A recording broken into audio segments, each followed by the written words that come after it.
आप विजिट कर रहे हैं पढ़ो इंडिया हिंदी स्मिता मिश्रा के साथ।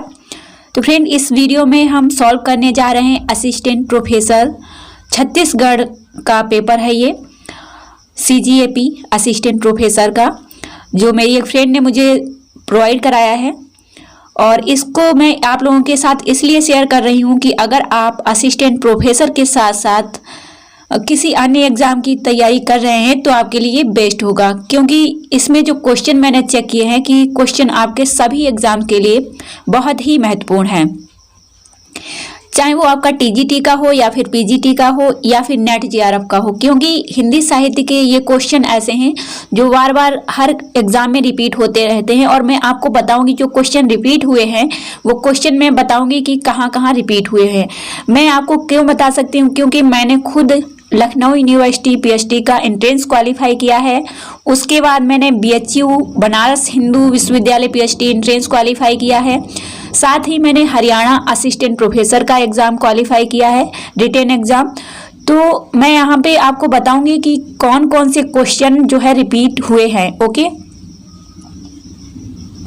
और साथ ही आपको किस तरीके से प्रिपरेशन करनी चाहिए जिससे आपको निश्चित सफलता हासिल हो। तो फ्रेंड देखते हैं, और यहाँ पे मैं आपको बता दूं इस क्वेश्चन पेपर में 100 क्वेश्चन हैं, ठीक है। CGAP में 50 क्वेश्चन जो होते हैं स्पेशल CG के होते हैं, ठीक है। छत्तीसगढ़ असिस्टेंट प्रोफेसर के लिए आपको 50 क्वेश्चन CG स्पेशल से तैयार करने होते हैं। वहाँ का भूगोल, वहाँ का इतिहास और करंट अफेयर वो पूछे जाते हैं 50 क्वेश्चन।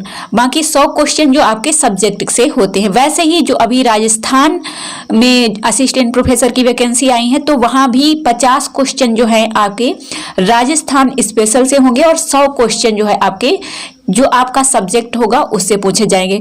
तो हो सकता है अगर आप राजस्थान असिस्टेंट प्रोफेसर की तैयारी कर रहे हैं या फिर आप किसी भी स्टेट के असिस्टेंट प्रोफेसर की तैयारी कर रहे हैं तो आपके लिए ये क्लास बहुत ही महत्वपूर्ण होगी, और साथ ही TGT और PGT के लिए भी महत्वपूर्ण होगी, क्योंकि इसमें ग्रामर के क्वेश्चन भी रखे गए हैं। और जो क्या होता है, मैं यहाँ पे एक चीज और बताना चाहूंगी आपको फ्रेंड, कि अगर आप तैयारी करते हैं तो आपको ये कैसे पता चले कि क्वेश्चन कहाँ से पूछे जाते हैं, कैसे आप तैयारी करें। तो मैं इस चैनल के माध्यम से आप लोगों को यही बताऊंगी कि आप किस तरीके से तैयारी करिए जिससे आपको निश्चित सफलता मिले।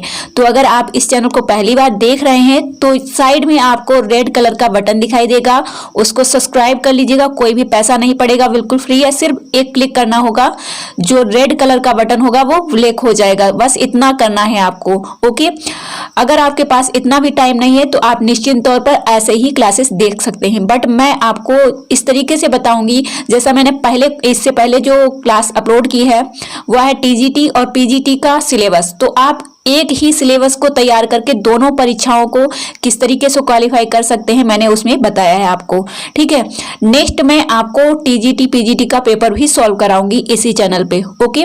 और साथ ही नेट JRF की प्रिपरेशन भी मैं यहीं पे कराऊंगी आपको, ओके। तो ये सभी जो है इतनी सारी चीजें आपको एक जगह पे मिल सकती हैं, तो आप इस चैनल को क्यों नहीं सब्सक्राइब करेंगे अगर आप इस क्षेत्र से हैं, अगर आप किसी कंपटीशन की तैयारी कर रहे हैं, ओके फ्रेंड। तो चलिए अब बताते हैं हम आपको इस पेपर के बारे में। तो 100 क्वेश्चन हैं जो मैं आपको लगभग 40 मिनट में सॉल्व कराने वाली हूँ। साथ ही ये भी बताऊंगी कि कौन से क्वेश्चन रिपीट हुए हैं, ओके। तो लास्ट तक बने रहिएगा, पूरी क्लास देखिएगा, क्योंकि ये अगर आप 1 घंटे बुक लेकर पढ़ाई करते हैं तो उससे कहीं ज्यादा ये हेल्पफुल होने वाली है, क्योंकि ऐसे क्वेश्चन डायरेक्ट रिपीट हो जाते हैं किसी भी परीक्षा में, चाहे वो असिस्टेंट प्रोफेसर की हो फिर या फिर प्रवक्ता की हो या फिर नेट JRF के लिए हो, ओके। तो चलते हैं, पहला क्वेश्चन देखेंगे। पहला क्वेश्चन जो हमारा है, पहला जो क्वेश्चन हमने लिया है, निम्नलिखित युग्मों में से एक सुमेलित नहीं है। तो यहाँ नहीं पे ध्यान रखिएगा, क्योंकि मैंने असिस्टेंट प्रोफेसर का जो एग्जाम दिया था हरियाणा का, उसमें भी ये चीज बार बार रिपीट हो रही थी, और अगर आप लोग चाहेंगे तो मैं यहाँ पे उसको भी सॉल्व करा दूंगी, जिससे आपको एक आइडिया लग जाएगा कि असिस्टेंट प्रोफेसर के एग्जाम में कैसे क्वेश्चन पूछे जाते हैं। जब ये चीज आपको पता चल जाएगी तो आप निश्चित तौर पर तैयारी करके अच्छे मार्क्स लाकर जो है सिलेक्शन ले सकते हैं। ओके, तो देखिए फ्रेंड, मैं आपको ऑप्शन बताती चलूंगी, सारे डाउट आपके क्लियर करती चलूंगी। और आपको एक चीज और बता दूं, यहाँ पे टिक लगा हुआ है, अगर बाई चांस मैं आपको वो आंसर बता दूं और हो सकता है मेरे माइंड में ना हो, अगर आपको उसका सही आंसर मालूम हो तो आप हमें कमेंट बॉक्स में बता सकते हैं। ओके, वैसे यहाँ पे जितने भी टिक लगे हुए हैं वो सभी सही आंसर है। अगर हाँ आंसर की आने के बाद पता चले कि हाँ कोई क्वेश्चन है जिसमें डाउट है तो उसको आप जरूर हमें बताइएगा। ओके, तो पहला जो हमारा क्वेश्चन है, देखिए पूछा गया है कि निम्नलिखित युग्मों में से एक सुमेलित नहीं है। ठीक है, नहीं पे ध्यान रखिएगा। तो यहाँ आप देखेंगे कि मुंशी सदा सुखलाल, ठीक है, जो आधुनिक काल से ये क्वेश्चन लिया गया है कि मुंशी सदा सुखलाल की ये जो रचना है ये है, अगर आपने पढ़ा होगा तो आप इसको टिक कर सकते हैं। तो आपका कोई नेक्स्ट एग्जाम होने वाला है तो उसके लिए यहाँ पे क्लियर हो गया कि ये रचना जो है मुंशी सदा सुखलाल जी की है, मंतखवतवारीख। ठीक है, तो इससे भी आप डायरेक्ट इसको ध्यान रख सकते हैं कि मुंशी यहाँ पे लिखा है, यहाँ पे मंत लिखा है। ठीक है, इसमें भी अंक की बिंदी है और यहाँ पे भी अंक की बिंदी है। और उसके बाद है इंसा अल्लाह खां, जिनकी रचना है रानी केतकी की कहानी। ओके, फिर आते हैं लल्लू लाल, जिनकी रचना है बैताल पच्चीसी। और नेक्स्ट जो डी ऑप्शन है उसमें है सदल मिश्र। तो क्या प्रेम सागर सदल मिश्र ने लिखी है? नहीं लिखी है, क्योंकि ये प्रेम सागर जो है लल्लू लाल जी ने लिखी है, इसलिए ये ऑप्शन जो है रॉन्ग हो गया। यही आपका राइट आंसर हो जाएगा कि ये सही सुमेलित नहीं है, डी ऑप्शन। ओके, नेक्स्ट देखिए, नेक्स्ट क्वेश्चन क्या पूछ रहा है कि सखी संप्रदाय के प्रवर्तक निम्न में से कौन है? तो यहाँ पे सखी संप्रदाय के बारे में पूछा गया है, ना कि कृष्ण। ठीक है, विद्यापति ने भी कृष्ण के बारे में वर्णन किया है, आचार्य बल्लवाचार्य ने भी किया है, जीव स्वामी जी ने भी किया है, लेकिन स्वामी हरिदास जो है यह सखी संप्रदाय से संबंधित है, इन्होंने इसका प्रवर्तन किया है। ओके, और ये क्वेश्चन नेट जीआरएफ में भी रिपीट हुआ है। ओके, नेक्स्ट क्वेश्चन जो हमारा है वह है जयशंकर प्रसाद रचित स्कंदगुप्त, जिसका प्रकाशन वर्ष है 1928। याद रखिएगा 1928 इसका प्रकाशन वर्ष है। और नाटक के पात्रों के विषय में कौन सा कथन गलत है? ठीक है, गलत पूछा गया है, तो यहाँ पे कई चीजें जो 3 ऑप्शन है वो आपके क्लियर होंगे। देखिए, स्कंदगुप्त जो नाटक है नेट जीआरएफ में भी लगा है, और आपका जो असिस्टेंट प्रोफेसर राजस्थान का एग्जाम होगा उसमें भी क्वेश्चन पूछे जाएंगे, और पीजीटी टीजीटी में डायरेक्ट इसका प्रकाशन वर्ष या आपसे हल्के में अगर आप लेते हैं तो ये पूछा जाएगा कि यह किसकी रचना है, और या फिर इसका विषय पूछ दिया जाएगा कि यह सामाजिक है या फिर ऐतिहासिक है। और आपको मालूम है कि जयशंकर प्रसाद जी ने स्कंदगुप्त या उनके जितने भी नाटक हैं, उनकी जितनी भी रचनाएं हैं वह ऐतिहासिक हैं। ठीक है, तो ए ऑप्शन है पर्णदत्त मगध का महानायक है, देवसेना वंध वर्मा की बहन है, स्कंदगुप्त युवराज है, और डी कहा गया है कि महादेवी या भूकंप के समान हृदय को हिला देने वाला कौन व्यक्ति है? ओह मेरा तो सिर घूम रहा है। यह कथन प्रपंच बुद्धि का है। अब प्रपंच बुद्धि जो है क्या इस रचना में या इस नाटक में है क्या? बट ये डी ऑप्शन गलत है। 3 ऑप्शन जो है तीनों सही है, पर्णदत्त, देवसेना और स्कंदगुप्त। ठीक है, नेक्स्ट जो क्वेश्चन है उसे देखिए कि आलमारी जो है किस भाषा का शब्द है, जो आपके नेट जीआरएफ में भी पूछा जा सकता है, पीजीटी में भी पूछा जा सकता है, टीजीटी में भी पूछा जा सकता है, और साथ ही टेट और सीटेट में भी पूछा जा सकता है। ठीक है, और या फिर आपका पीएचडी एंट्रेंस है उसमें भी आ सकता है। तो आलमारी जो है पुर्तगालियों ने दिया है, और पुर्तगाली भारत में सबसे पहले आए थे, ये बात आप ध्यान रखिएगा। ठीक है, और आप कोई भी चीज रखने जाते हैं तो वो अलमारी में रखने जाते हैं सबसे पहले। ठीक है, नेक्स्ट जो है क्वेश्चन है आपका रीतिकाल से पूछा गया है कि घनानंद जो है कवि के दीक्षा गुरु कौन है का नाम पूछा गया है, तो कौन ही है समझ लीजिए कि दीक्षा गुरु। अब आप इस क्वेश्चन को नहीं जानते हैं तो आप अब किसी से भी पूछ सकते हैं कि घनानंद के दीक्षा गुरु कौन थे, तो वह थे वृंदावन देव। ठीक है, यहाँ पे आप ये मत सोचिएगा कभी आपने पढ़ा हो रामचंद्र शुक्ल को तो वहां पे निम्बकाचार्य नाम दिया है, निम्बार्क संप्रदाय इन्होंने दीक्षित हुए, तो ये नाम इनके गुरु का जो नाम था वृंदावन देव। ठीक है, नेक्स्ट जो है, और साथ ही घनानंद जो है रीति मुक्त कवि है। नेक्स्ट जो आपका क्वेश्चन है वह है खड़ी बोली जो है हिंदी या राष्ट्रभाषा यूं ही ज्यों की त्यों नहीं बन गई। खान से निकलने के बाद हीरा तुरंत राजगृहित नहीं हो जाता, उसका परिष्कार होता है। इसी तरह भाषा का परिष्कार होता है। यह कथन किसका है? ये बिल्कुल आप चाहें इसका एग्जाम्पल ले लीजिए कि कोई भी व्यक्ति जो है एकदम से महान पुरुष नहीं बन जाता है, उसका भी परिष्कार होता है। आप इतिहास को पढ़ेंगे तो पता चलेगा जितने भी महान पुरुष हुए हैं उनका परिष्कार हुआ है, चाहे वो प्राचीन में जान लीजिए या फिर इतिहास में जान लीजिए। ठीक है, तो ऐसे ही यहाँ पे ये बात कही गई है। ये कही किसने है? यहाँ पे पूछा गया है। तो ये आचार्य किशोरीदास वाजपेयी जो है इन्होंने कही है कि खड़ी बोली जो है यूं ही ऐसी नहीं बन गई है, यूं ही राष्ट्रभाषा नहीं बन गई है, इसका भी बहुत परिष्कार हुआ है। नेक्स्ट जो आपका है, देखिए ग्रामर से क्वेश्चन आया है और ग्रामर का क्वेश्चन आपके पीजीटी और टीजीटी के लिए बहुत ही महत्वपूर्ण है। तो साथ ही आरओ और एआरओ के जो एग्जाम होते हैं उनमें भी पूछे जाते हैं ऐसे क्वेश्चन। तो वहाँ जो है, वहाँ कहा गया है कि वहाँ का उच्चारण स्थान क्या है। अब अगर आपको वहाँ आप बोलेंगे तो आप देखेंगे कि आप ओष्ठ का भी प्रयोग करते हैं और दंत का भी। दंत मतलब जो ता वाले वर्ण हैं उनको हम दंत से उसका उच्चारण करते हैं, और वहाँ जो है उसका ओष्ठ से, दंतोष्ठ से उसका उच्चारण करते हैं। तो यहाँ पे सी ऑप्शन आपका हो जाएगा। आप इन चीजों को जब उच्चारण करके देखेंगे तब आपको पता चलेगा। नेक्स्ट जो है कंठोष्ठ, देखिए कंठोष्ठ में का वाले जो वर्ण है, का आप बोलते हैं तो कंठ से ही बोलते हैं, तो ये आपके का वर्ण में जो आते हैं वर्ण उनको हम कंठोष्ठ में कहेंगे। नेक्स्ट जो है प्रश्न, निम्नलिखित में अल्पप्राण ध्वनियां हैं।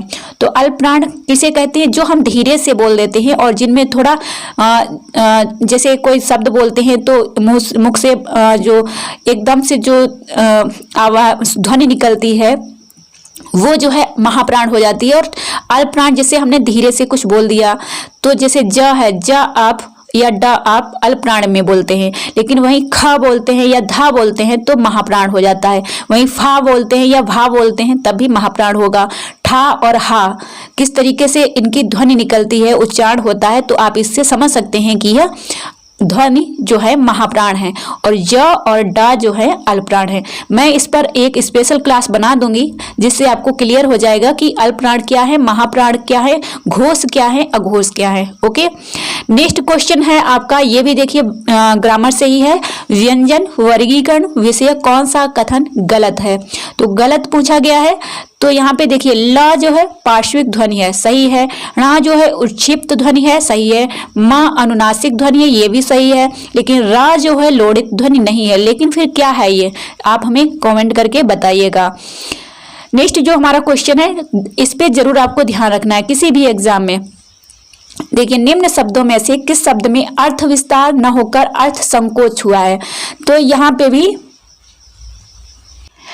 पे भी आपका जो है अल्पप्राण और महाप्राण वाली ही बात आती है, क्योंकि देखिए जो अर्थ विस्तार है, विस्तार मतलब जिसको लंबा करके बोला जाए उसे हम विस्तार कहेंगे, और संकोच से मतलब धीरे से बोल दिया उसको हम अर्थ संकोच कहेंगे। जैसे प्रवीण है तो इसमें बड़ी ई की मात्रा लगी है, तैल लिखा है तो आय की मात्रा लगी है, महाराज लिखा है तो आ की मात्रा लगी है दोनों में। लेकिन मंदिर जो है इसमें छोटी ई की मात्रा लगी, जो हम उसको संकुचित रूप में कहा गया है। ठीक है, तो मंदिर जो है आपका सही हो जाएगा। नेक्स्ट जो हमारा है प्रयोगवाद, आपने पढ़ा ही होगा, प्रगतिवाद पढ़ा होगा, छायावाद पढ़ा होगा। अगर इनकी विशेषता नहीं पढ़ी है तो मैं आपको इस चैनल के माध्यम से, पढ़ो इंडिया हिंदी के माध्यम से मैं आपको इन सभी की विशेषताएं अलग अलग बताऊंगी। आदिकाल, भक्तिकाल, रीतिकाल, आधुनिक काल और आधुनिक काल के जितने भी बाद हैं उनकी जो विशेषताएं हैं, उनके जो रचनाकार हैं, मैं इसी चैनल के माध्यम से आपको सभी कुछ बताऊंगी आसान भाषा में। ठीक है, क्योंकि हमारा उद्देश्य है हिंदी को आसान भाषा में सीखना और अपने जो लक्ष्य है उसको हासिल करना। ठीक है फ्रेंड, तो यहाँ पे अब हम बात कर रहे हैं प्रयोगवाद की। तो प्रयोगवाद के संदर्भ में कौन सा कथन असत्य है पूछा गया है। अगर आपने पढ़ा होगा प्रयोगवादियों को, तो प्रयोगवादी जो है तार सप्तक से संबंधित है। तार सप्तक 4 थे, जिसमें जो 3 तार सप्तक थे प्रथम छोड़कर इसमें महिला लेखिकाएं थी। ठीक है, दूसरा जो है इसमें शकुंतला माथुर थी। जो तीसरा है, मतलब दूसरा और तीसरा ये कीर्ति चौधरी थी, और जो चौथा है जिसे मान लीजिए तीसरा, तो इसमें सुमन राजे थी। लेकिन इसमें कोई महिला लेखिका नहीं थी। ठीक है, ये आपको याद रखना है प्रथम वाले में। तो यहाँ पे आइए देखिए, मैं इसी तरीके से आपको बताती हूँ कि आप एक चीज के साथ अन्य कई चीजें समझें, तभी आप जो है एग्जाम में अगर कुछ भी पूछा जाए आप आसानी से उसका जवाब दे सकें। ठीक है, तो प्रयोगवादी कविता हास्योन्मुख मध्यवर्गीय समाज के जीवन का चित्र है, सही है। प्रयोगवादी कविता यथार्थवादी है, सही है। जो प्रयोगवादी है रचनाकार, जैसे आप अज्ञे को पढ़ेंगे तो अज्ञे ने जो भी रचनाएं लिखी हैं उनमें यथार्थ दिया है। ठीक है, तो ये यथार्थवादी थे। फिर आइए डी है, गिरिजा कुमार माथुर प्रयोगवादी कवि हैं, बिल्कुल सही है। गिरिजा कुमार माथुर जो हैं ये किस सप्तक में आते हैं, अगर आपको पता है तो जरूर आंसर दीजिएगा कमेंट बॉक्स में। अब सी पर आइए, प्रयोगवादी कविता में भावुकता की प्रधानता है। तो यहाँ पे जब यथार्थ है, यथार्थ को लिखा गया है तो भावना में आके नहीं लिखा गया है। ठीक है, तो भावुकता की प्रधानता है, ये समझ में नहीं आता, तो सी ऑप्शन ही आपका असत्य होना चाहिए। ठीक है, नेक्स्ट देखिए क्वेश्चन जो है आपका पूछा गया है, निम्न मुस्लिम कवियों में से किस कवि ने श्री कृष्ण परक रचनाएं लिखी हैं। आपके सभी, अगर आप किसी एग्जाम की तैयारी कर रहे हैं और सिलेक्शन लेना चाहते हैं तो आपके लिए ये क्लास बहुत ही महत्वपूर्ण होने वाली है। ठीक है, तो लास्ट तक बने रहिएगा क्योंकि मैं आपको इसमें सारी चीजें क्लियर कराऊंगी। ओके, निम्न जो रचनाकार हैं मुस्लिम कवियों में से किस कवि ने श्री कृष्ण परक रचनाएं लिखी हैं। देखिए सूफी काव्य जो लिखे गए हैं उसमें कृष्ण जी के बारे में नहीं लिखा गया है। ठीक है, तो यहाँ पे श्री कृष्ण परक रचना के बारे में कहा गया है और मुस्लिम कवि के बारे में कहा गया है, तो वो रहीम है। कुतुबन ने मृगावती लिखी है, मंजन ने मधुमालती लिखी है, मलिक मोहम्मद जायसी ने पद्मावत लिखा है और अखरावट लिखा है, आखिरी कलाम लिखा है। ओके, नेक्स्ट जो क्वेश्चन है, किस आलोचक ने कवि को वाणी का डिक्टेटर कहा है। अभी मैं बताऊंगी आपको कि कौन से क्वेश्चन रिपीट हो रहे हैं और कहाँ पे रिपीट हुए हैं, जो मुझे खुद जिनका प्रत्यक्ष अगर कहो तो मेरे पास प्रत्यक्ष प्रमाण है, मैंने जो एग्जाम दिए हैं उनमें रिपीट हुए हैं ये क्वेश्चन। ओके, किस आलोचक ने कबीर को वाणी का डिक्टेटर कहा है, तो ये नेट में पूछा गया है और ये कहा है आचार्य हजारी प्रसाद द्विवेदी ने।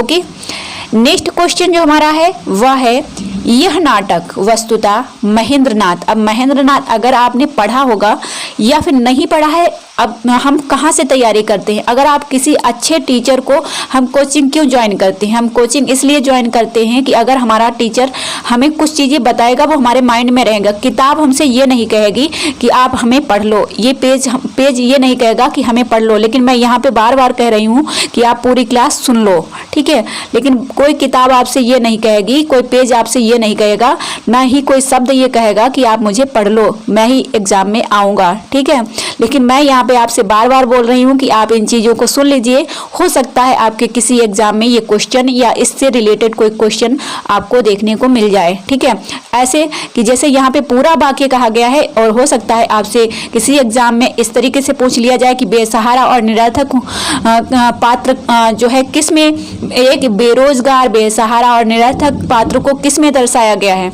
तो आधे अधूरे में दर्शाया गया है। और यही इस पूरे वाक्य को पढ़ेंगे कि यह नाटक वस्तुतः महेंद्रनाथ के जीवन की प्रतिच्छाया है। वह बेरोजगार है, बेसहारा और निरर्थक होने का एहसास उसकी अंतःचेतना में गहरे तक बस गया है। यह कथन किस नाटक का है, तो आधे अधूरे, जिसका प्रकाशन वर्ष है 1969, सिंदूर की होली 1934, ठीक है, वक्री 1974, अंधा युग 1955। मैं यहाँ पे कंफ्यूज हूँ, 55 है या फिर 50 है, आप लोग क्लियर करिएगा। ठीक है, मैं क्लियर नहीं कहती हूँ, शायद 1955 ही है। ओके, तो चारों का मैंने प्रकाशन वर्ष आपको बता दिया है और इस तरीके से बता दिया है कि क्वेश्चन किस तरीके से बन सकता है। ओके, नेक्स्ट देखिए, और ये आपके सिलेबस में लगा है नेट जीआरएफ के साथ ही आपके जो टीजीटी पीजीटी में जो विधाएं कही गई हैं, तो विधाओं में इसी तरीके से क्वेश्चन पूछे जा सकते हैं।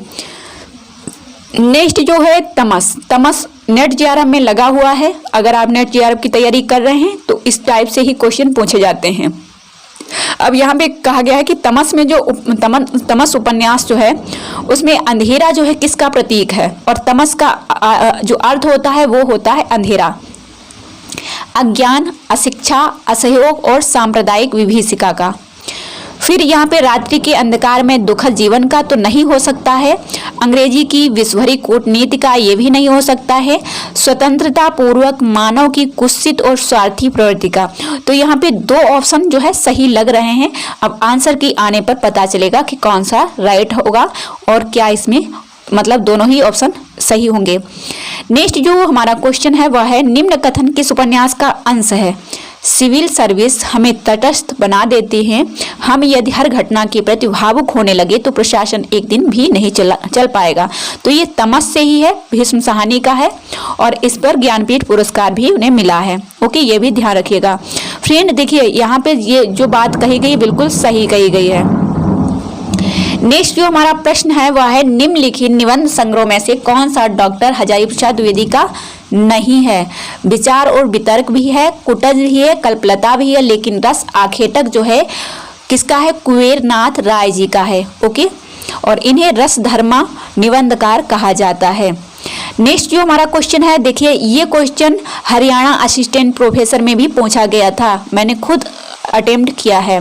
ओके, अंधेरे में रचना का प्रथम प्रकाशन किस नाम से हुआ था? तो आशंका के द्वीप अंधेरे में। नेक्स्ट क्वेश्चन जो है, प्रख्यात समीक्षक नामवर सिंह द्वारा अपने छोटे भाइयों को लिखी गई चिट्ठियों का संग्रह किस नाम से प्रकाशित हुआ है? तो काशी के नाम से। नेक्स्ट जो क्वेश्चन है और नेट जीआरएफ से ही रिलेटेड है, फणीश्वर नारायण रेणु का किस रचना के लिए पद्मश्री से सम्मानित किया गया है? तो मैला आंचल के लिए 1954 में प्रकाशित हुआ है और यह एक आंचलिक उपन्यास है। आंचलिक मतलब ग्रामीण क्षेत्र से संबंधित है और ये आंचलिक उपन्यासकार ही है। ठीक है, कितने चौराहे इनका उपन्यास है, परती परिकथा भी है, लेकिन तीसरी कसम जो इनकी कहानी है इसका नाम है मारे गए गुलफाम।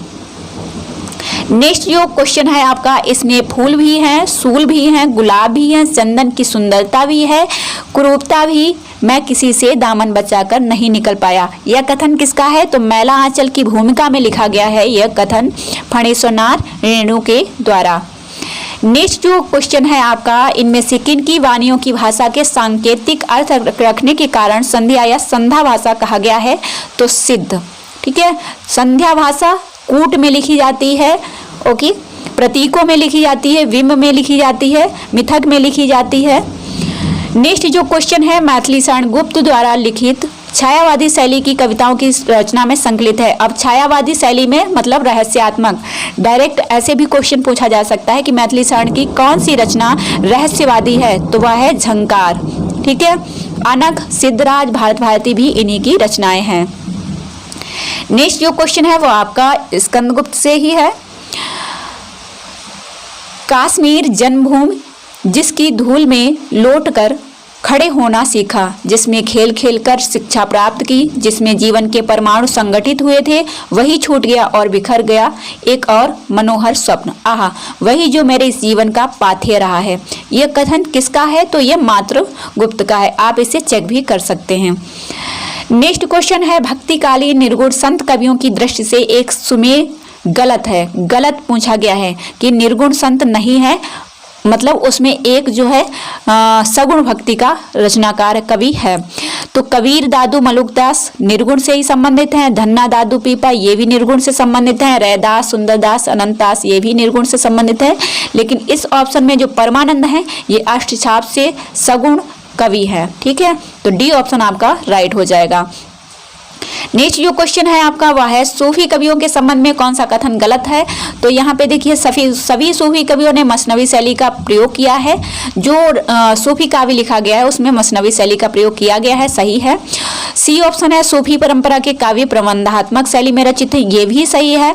सूफी कवियों के काव्य ग्रंथों में प्रेम तत्व की प्रधानता है, ये भी सही है। लेकिन सभी सूफी कवि राजाओं के दरबारी कवि थे, तो इसमें थोड़ा डाउट है, इसलिए बी ऑप्शन आपका राइट हो सकता है कि गलत है। नेक्स्ट जो क्वेश्चन है वह देखिए, ये भी रिपीट हुआ है, नेट जीआरएफ में पूछा गया था। पुष्टि मार्ग को जहाज जात है, सो जाग को कुछ लेना हो सो ले। सूरदास की मृत्यु से शोकार्त होकर किसने यह कथन कहा? तो ये गोस्वामी विठलनाथ जी ने कहा था।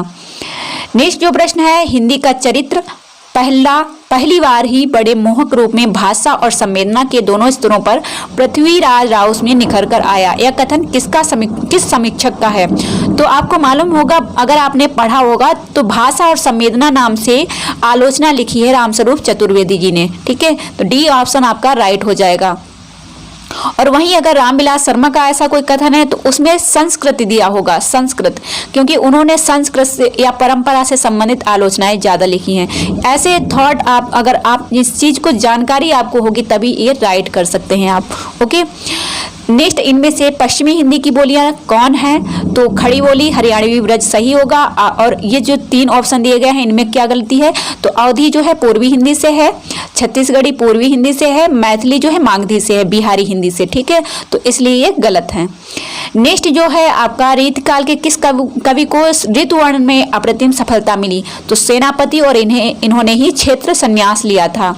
ठीक है, नेक्स्ट जो क्वेश्चन है, आचार्य रामचंद्र शुक्ल ने किस युग के निबंधकारों को हिंदी का स्टील और एडिशन कहा है? तो ये क्वेश्चन भी कई बार रिपीट हुआ है। बालकृष्ण भट्ट जो है स्टील कहा है रामचंद्र शुक्ल जी ने, और प्रताप नारायण मिश्र को एडिशन कहा है। वहीं रामचंद्र शुक्ल जी ने सूर्य और चंद्र किसे कहा है? तो सूर्य और तुलसीदास को सूर्य और चंद्र कहा है आचार्य रामचंद्र शुक्ल जी ने। साथ ही आपको बताएं, आधुनिक काल का सूरदास किसे कहा गया है और आधुनिक काल का तुलसीदास किसे कहा गया है? तो आधुनिक काल का तुलसीदास कहा गया है मैथिली शरण गुप्त को, उनके साकेत के आधार पर, और आधुनिक काल का सूरदास कहा गया है हरिओं जी को, उनके प्रिय प्रवास के आधार पर। ओके, नेक्स्ट जो आपका क्वेश्चन है वह है, पूर्वी हिंदी का विकास निम्न में से किससे हुआ है? तो अभी मैंने आपको बताया पूर्वी हिंदी जो है अर्धमागधी अपभ्रंश से निकली हुई है। नेक्स्ट जो क्वेश्चन आपका है वह है, रामचरितमानस और विनय पत्रिका साहित्यिक दृष्टि से ही अनुपम नहीं ठहरती, वरन भारत की सांस्कृतिक विरासत में भी ये बेजोड़ सिद्ध होती हैं। कथन किसका है? तो ये आचार्य रामचंद्र शुक्ल जी का है। जो भी ये क्लास देखेगा, मैं गारंटी कह सकती हूँ कि उसको बहुत अच्छा फील होगा, अगर उसके माइंड में ये चीज है सिलेक्शन लेने की। ओके, अब यहाँ पे ये क्वेश्चन रिपीट हुआ है, देखिए, जिस प्रकार मुक्तावस्था ज्ञान दशा कहलाती है उसी प्रकार हृदय की यह मुक्तावस्था दृष्ट दशा कहलाती है। फ्रेंड, ये क्वेश्चन जो है आपका पता नहीं कितनी बार रिपीट हुआ है स्थापना और तर्क में, और कितनी बार डायरेक्ट रिपीट हुआ है। ये जो है कविता क्या है? रामचंद्र शुक्ल के जो निबंध है उससे लिया गया है। ठीक है, नेक्स्ट जो आपका क्वेश्चन है इसमें भी थोड़ा डाउट है, अगर आपको मालूम हो तो आप इसे जरूर बताइएगा कि रचना और रचनाकार की दृष्टि से एक युग्म गलत है। तो रस विलास आचार्य चिंतामणि, रस सारांश भिखारी दास, रस प्रबोध आचार्य तोष जगत प्रमोद पद्माकर। मुझे सही लग रहा है, अगर आपको इसमें से किसी में डाउट हो तो आप हमें बता सकते हैं। ओके, और अभी तक आपने इस चैनल को सब्सक्राइब नहीं किया है तो अगर आपको लग रहा है तो आप सब्सक्राइब कर सकते हैं। ओके, नेक्स्ट जो हमारा क्वेश्चन है वह है, दीपक दिया तेल भर बाती दई अघट। अघट यहाँ पे आज समझ लीजिए कि अघट मतलब जो घटता नहीं है, बढ़ता, अघट जो घटता नहीं है। ठीक है, अघट। पूरा किया विसाहुड़ा बहुर आवो हट। कबीर की साखी के संदर्भ में कौन सा कथन असत्य है? तो यहाँ पे आप चारों ऑप्शन पढ़ लीजिएगा और इसमें जो है घटने वाली बात डाली गई है, तो यह बी ऑप्शन ही गलत हो जाएगा, बाकी आप देख सकते हैं। ओके, नेक्स्ट जो आपका, क्योंकि चारों ऑप्शन अगर मैं इस तरीके से पढ़ती रहूंगी तो बहुत लंबी क्लास हो जाएगी, फिर अपलोड करने में प्रॉब्लम होगी। तो नेक्स्ट आपका है, रस निष्पत्ति के संबंध में किस आचार्य ने भावकत्व और भोजकत्व व्यापार की उद्भावना दी है? तो जैसा कि आपको मालूम होगा कि रस निष्पत्ति भरत मुनि का जो नाट्यशास्त्र है उसके 4 व्याख्याता थे। कौन कौन? शंकुक, भट्टनायक, भट्टलोलट और अभिनव गुप्त। तो ये भावकत्व और भोजकत्व जो दिए हैं वो भट्टनायक ने दिए हैं, भट्टलोलट ने आरोपवाद दिया है और शंकुक ने दिया है अनुमतिवाद। ठीक है, और अभिव्यक्तिवाद जो है अभिनव गुप्त ने दिया है। क्लियर हुआ? इस तरीके से आप जो है बुक को ना पढ़कर आप अगर इस क्लास को सुनेंगे और मेरी क्लासें इसी तरीके से आएंगी इस चैनल पे, तो अगर आप उसको फॉलो करेंगे तो आपको बहुत ही हेल्प मिलेगी। तो नेक्स्ट जो क्वेश्चन है आपका, अड़ि करोत या काव्यम शब्दार्थ वनल कृति असोन मन्यते कस्मान धनुष मनल कृति, यह कथन किस अलंकारवादी आचार्य का है? तो ये जयदेव का है। नेक्स्ट जो आपका क्वेश्चन है, वक्रोक्ति जीवितम ग्रंथ के लेखक का नाम है तो आचार्य कुंतक का है, और जो क्षेमेंद्र हैं उन्होंने औचित्य दिया है, ये आप ध्यान रखिएगा। नेक्स्ट जो क्वेश्चन है आपका, गोस्वामी विठलनाथ के शिष्य के संबंध में निम्न में से कौन सा कथन गलत है? तो यहाँ पे देखिए, गोविंद स्वामी नंददास, छीस स्वामी चतुर्भुज दास, गोविंद स्वामी छीस स्वामी, ये सही है, लेकिन कुंभन दास और कृष्णदास जो हैं ये किसके शिष्य हैं? ये बल्लवाचार्य के हैं। ठीक है, तो बी ऑप्शन आपका गलत हो जाएगा, युग्म गलत है। यहाँ पे देखिए, यहाँ पे मैंने आपको पहले भी एक ट्रिक बताई थी, और नेक्स्ट मैं आपको एक स्पेशल क्लास बना दूंगी जिसमें आपको बता दूंगी कि अष्टछाप के कवियों को हम किस तरीके से आसानी से याद रख सकते हैं। यहाँ पे मैं सिर्फ गोस्वामी विठलनाथ के शिष्यों की एक ट्रिक बता देती हूँ कि बैठो गोविंद छत पे चतुर नंद है।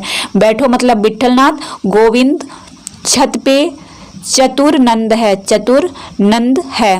इस तरीके से आप याद रख सकते हैं। ओके, नेक्स्ट जो है आपका, एक में व्यक्ति को कर्मों द्वारा मनोहरता प्राप्त होती है, दूसरी में कर्मों को व्यक्ति द्वारा। एक में कर्म प्रधान है तो दूसरी में व्यक्ति। तो श्रद्धा और भक्ति में कहा गया है। मित्रों, बहुत सारे लोग ये सोचते होंगे कि ये क्लास क्यों बनाते हैं लोग। अच्छा लगता है कि अगर क्योंकि मेरा उद्देश्य ही है कि उन लोगों तक पहुँचना जो ये चीज़ सोच रहे हैं कि हम करेंगे और कर सकते हैं, लेकिन उनके पास कोई भी ऐसी चीज़ नहीं है जिसे वो कर सकें।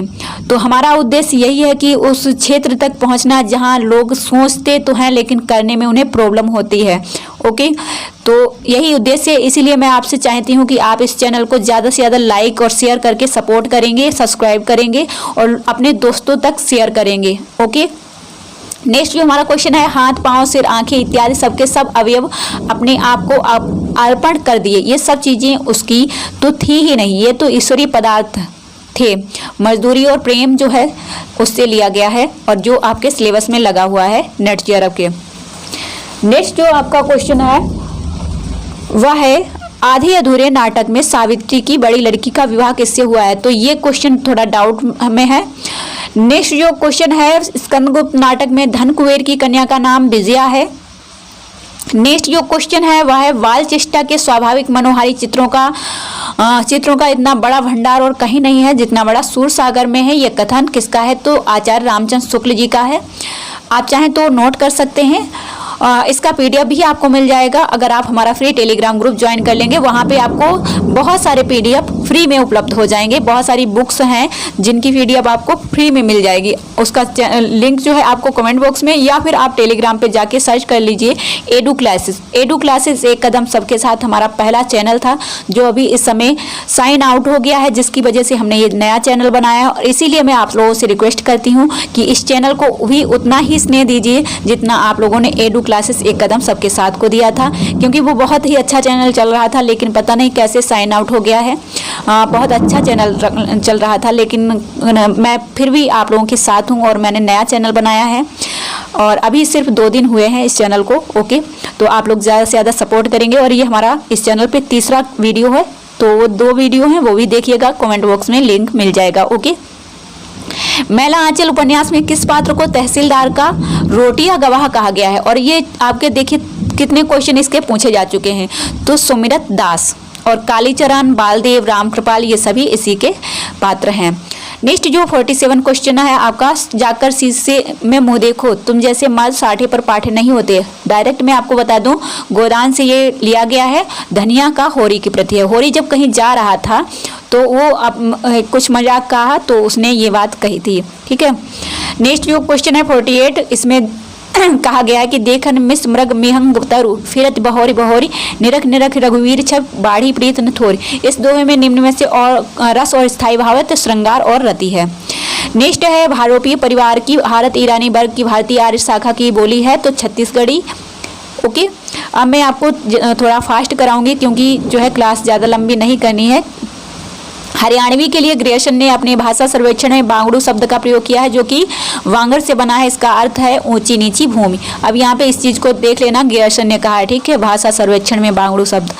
नेक्स्ट जो क्वेश्चन है, प्रगतिवाद से संबंधित, प्रगतिवाद ने काव्य को, साहित्य मात्र को व्यक्तिवादी यथार्थ के बंद कमरे से निकालकर जनजीवन के बीच प्रवाहित किया है। किसका है ये कथन? तो यहाँ पे व्यक्तिवादी यथार्थ से, तो यहाँ पे मैं आपको बताऊं तो बी ऑप्शन होना चाहिए, आप इसे बताइएगा।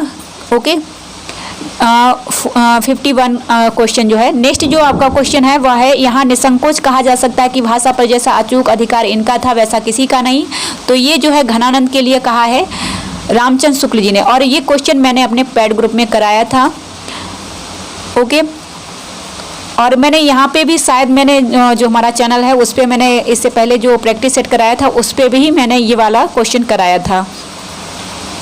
नेक्स्ट जो क्वेश्चन है, चंद्रकांता पढ़ने के लिए ना जाने कितने उर्दू जो है जीवी लोगों ने हिंदी सीखी। तो ये जो है आचार्य रामचंद्र शुक्ल जी ने अपने इतिहास में कहा है चंद्रकांता के लिए। ठीक है, नेक्स्ट जो है, और ये एक तिलस्मी उपन्यास है, ये भी आपको ध्यान रखना है। नेक्स्ट जो क्वेश्चन है आपका, उत्तर मध्यकाल को अलंकृत काल मतलब रीतिकाल को अलंकृत काल मिश्र बंधु ने कहा है, आपको मालूम होगा। नेक्स्ट जो क्वेश्चन है, निम्नलिखित कवियों में से कौन भारतीय युग के कवि नहीं है। तो प्रताप नारायण मिश्र भी है, ठाकुर जगमोहन सिंह भी है, अंबिका दत्त व्यास भी है, लेकिन लोचन प्रसाद पांडे नहीं है। ठीक है, नेक्स्ट जो क्वेश्चन है आपका, एक तुम यह विस्तृत भूखंड प्रकृति वैभव से भरा अमंद, कर्म का भोग भोग का कर्म, यही जड़ का चेतन आनंद। तो ये जो है आपका कामायनी से लिया गया है, और इसमें कहा गया है कि नहीं है, इसमें नहीं पूछा गया है। तो इस क्वेश्चन को आप पढ़ लीजिएगा और इस स्क्रीनशॉट ले लीजिए। ओके, नेक्स्ट जो आपका क्वेश्चन है वह है, भाषा के संबंध में कौन सा कथन गलत है।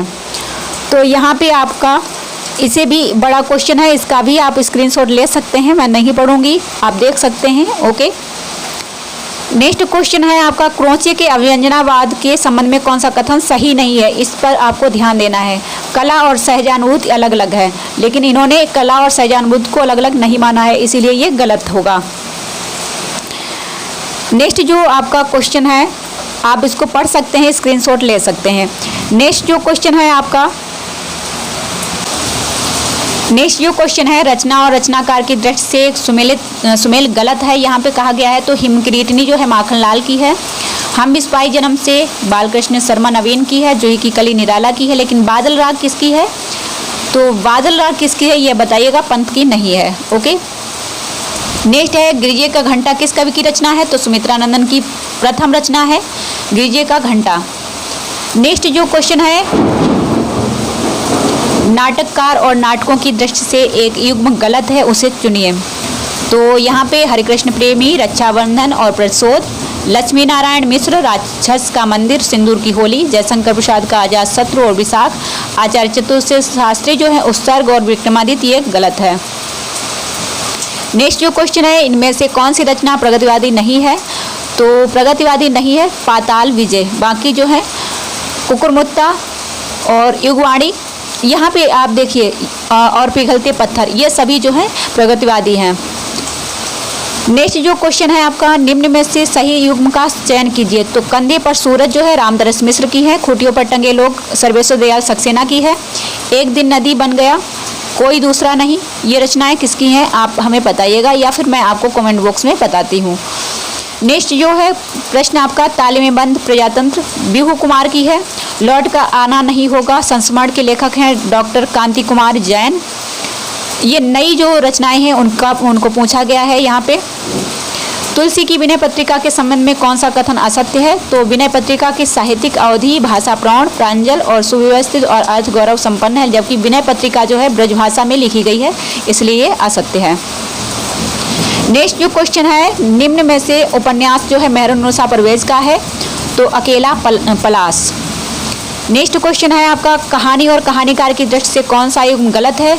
तो यहाँ पे एक अपवित्र पेड़ जो है सुरेंद्र तिवारी का नहीं है। ओके, नेक्स्ट जो यहाँ पे आप देख लीजिएगा, गांव के लोग मिथिलेश्वर, दिल्ली कहाँ है महेश सिंह, धर्म क्षेत्र कुरुक्षेत्र दूधनाथ सिंह। कहानी और महिला कहानीकार की दृष्टि से युग्म गलत है।